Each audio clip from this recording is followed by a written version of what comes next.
These Monday Mayhem tips. Today we want to talk about the Simple Folded Corners ruler.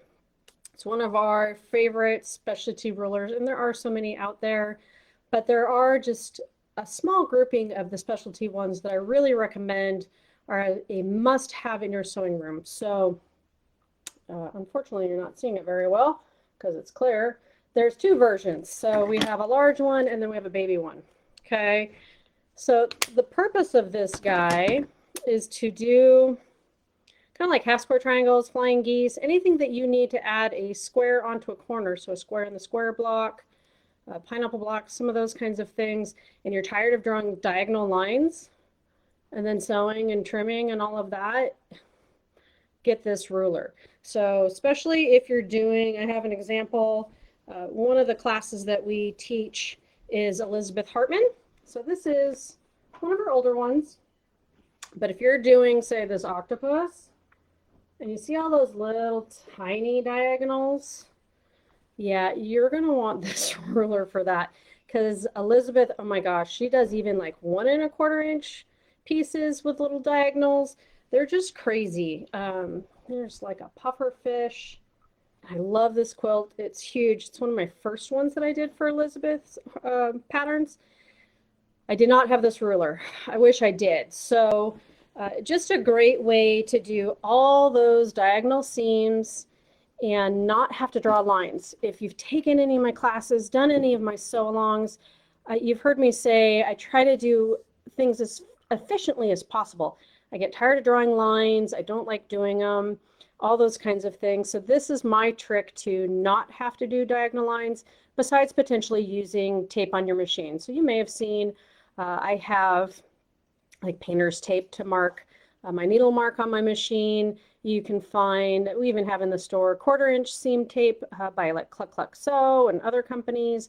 All great tools to use. Everybody has a different method, but this is just one way of doing it that gets you that 1/4 inch seam and trimming kind of all at once and taking away the step of using marking pens. So I'm going to move the camera in a minute. I'm going to grab a friction pen because I have a gazillion, I'm sure, out of my container. So generally, I'll show you, you would take and do a diagonal seam, say, for like flying geese. So I'm going to move this camera for you guys. Hopefully not mess everything up. Okay, so generally flying geese, you have your rectangle and your 2 corner squares, right? And so you would take your first corner square, take your marking pen, you'd line up your ruler and just draw a line diagonal to diagonal, right? And you would do it over and over and over again because you're doing some pattern that calls for a crazy number of flying geese or square and square blocks, okay? So we're gonna take away that step. So put away that friction pen. I'm going to pull out, so let's see if you can see this a little better now that we're closer up. So this is the small version of the Simple Folded Corners.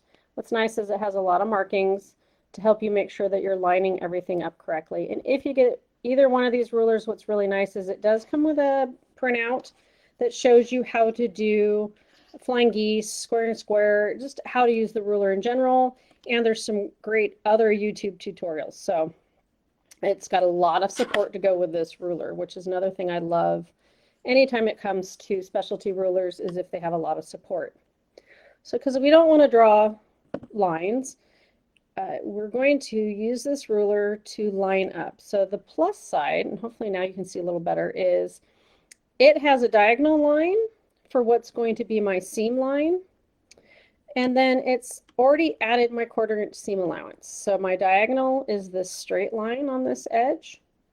And then I have the corner of the white square in the corner and on these straight lines of the ruler. Okay, so once I trim, I essentially already have my line and my 1/4 inch seam. So maybe I should have been fancy enough and shown you the line itself. That way you get a better idea. So here we go. So generally, I'm going to draw with your handy dandy marking tool, that line. See, so now I don't need that line really anymore, but that is where I'm going to sew. But because I now have my added 1/4 inch to this guy, I can just run it along the side of my foot and not have to do all this marking. So I'll take it to the machine, we'll give it a good iron, and then show you. So we'll even walk you over here. See if I can do this single-handedly. Give you a better view. Nope, too much light glare. So I've just got the edge here. We're going to line it up. Then we'll come back to you.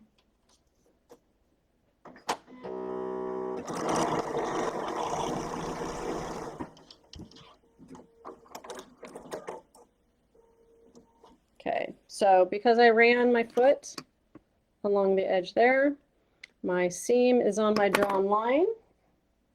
And now I can go and just iron it and be ready.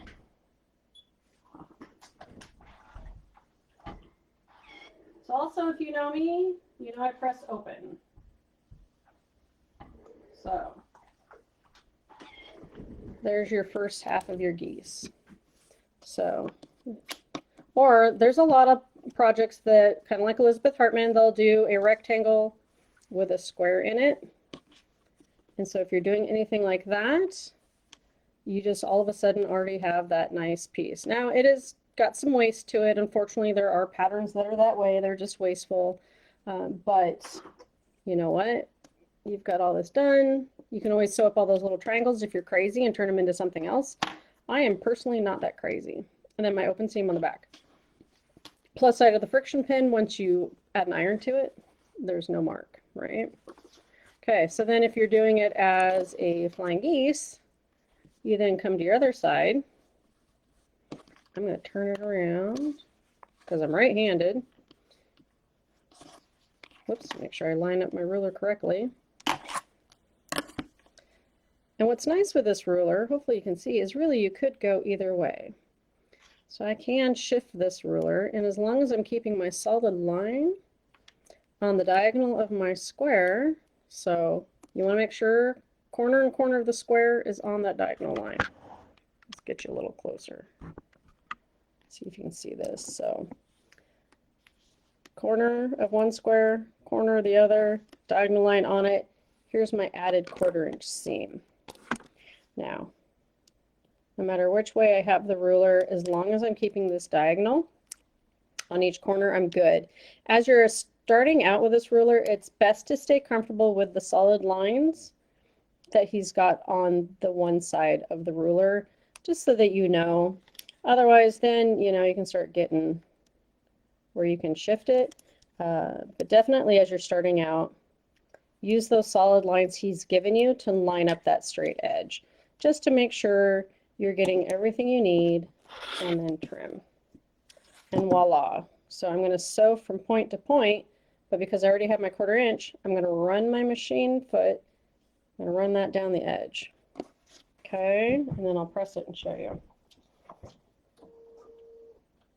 Let's see now. I've taken the light off. Let's see if we can get you in here and not be super wonky on you. So now I'm going to drop that foot. Look, Mom, this hand's busy, my left hand's busy, and I can still move my foot because I have my freehand system on my machine. And I love it. And at the touch of a button, I turn the light off on my machine. There's so many things I love about my Bernina. So now I'm just going to run it right down the edge of that 97 foot, my 1/4 inch foot, from point to point. And there we go. So once again, haha, 2 hands are busy and I can move my foot. I know. Sometimes it's the little things that thrill me. I don't know why, but that freehand system, if you're in any of my classes, I will tell you, I'm going to make you practice it and get to love it. There aren't many people I know that have tried it and still not liked it. So then we're going to iron it again. Nice and quick over here. And have our little flying geese.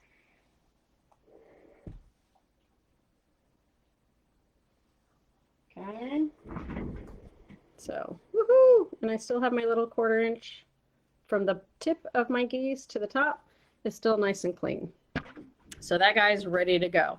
If you are doing my February mystery, which starts this Friday, I definitely will highly encourage at least the small version of the ruler. We'll try to lay this and see if you can see it again. So this guy is just a little 4.5 for the small version.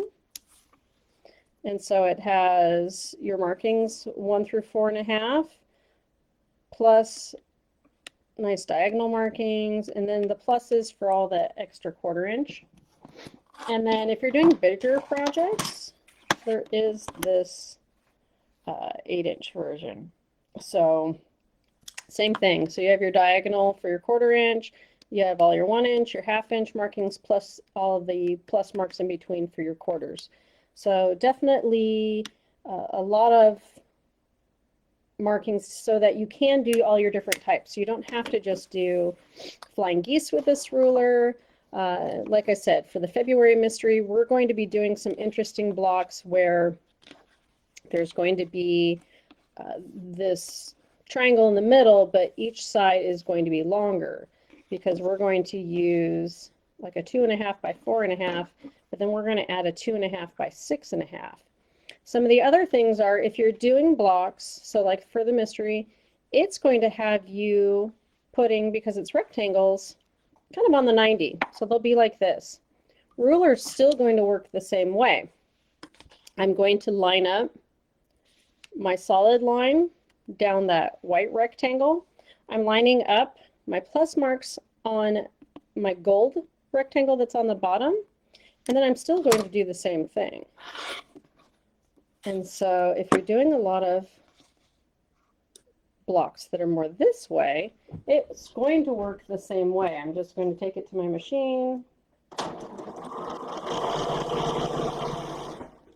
show my diagonal,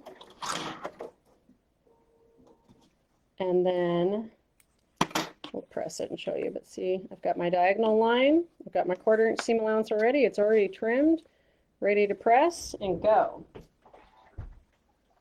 And so this is where you see a lot of pieces in Elizabeth Hartman's quilts. There are a lot more that are like this, where it's 2 rectangles that are being bisected into one. Okay, so if you're doing February mystery, guys, this baby is key, because then what's going to happen is we're just going to do the other side. Okay, so you have another 90 degree. And same idea, except I'm going to flip it around because, once again, I am right-handed and I can only twist my wrist so far. Now, this may seem a little trickier because you can't really see that corner underneath, right? All you see is white fabric here. So what I'm making sure I'm doing is I'm just going to keep following that solid line through the gold down here. I know that these are lined up and nice and even and straight on these 2 corners. So I have pretty good faith that I'm at a good 90 degree before I go and cut. And then I do have it on, for sure, the tip of my rectangle over on this corner. So as long as you're confident that your corners are on that solid line for the diagonal, you can trim again. Same thing, just go to your machine. If you're worried about it slipping, you can pin it. But generally, like for my machine, I'm not going very far, so I'm not worried. And then just sew it. And then I'll have essentially what I would call kind of an elongated flying geese. Okay, and I just need to press it. So if you're doing anything a little more tricky, definitely, you know, that next level pattern, this is the way to go. Because look, no lines. Granted, I mean, you can sit in front of the TV and draw lines if you really like drawing lines. But like I said, I don't. I like being a little more efficient. And it's all trimmed and ready. It's ready to press. So the old school way would be to draw those lines. This is your kind of new and better way of no lines and trimming all done at once. You don't have to worry. So I love this ruler. I definitely pull it out every time I do this type of project. And look at everybody. I am so happy you all are here. And Linda's loving her machine and Diane's here. Oh, Diane, you want to know cost? Yeah, sure. Go to quiltingmayhem.com, type simple folded corners ruler. You know, the one thing I didn't bring with me was the cost of the actual rulers, but we do have them on the website. Just type simple folded corners in the search bar and both sizes will show up and be available. If you have any questions, as always, email me, Mindy at quiltingmayhem.com. I'll gladly answer any questions. If you get the ruler and you're struggling with it, let me know. I'll show you, you know, a one-on-one. We can get together and definitely do that. Otherwise, hopefully you enjoyed as much as I do in all these projects that you're tired of drawing diagonal lines. It's a time saver for me. So I hope you enjoyed as much as I do. And otherwise, I hope you guys have a fabulous Monday and we'll see you again next week. Happy stitching.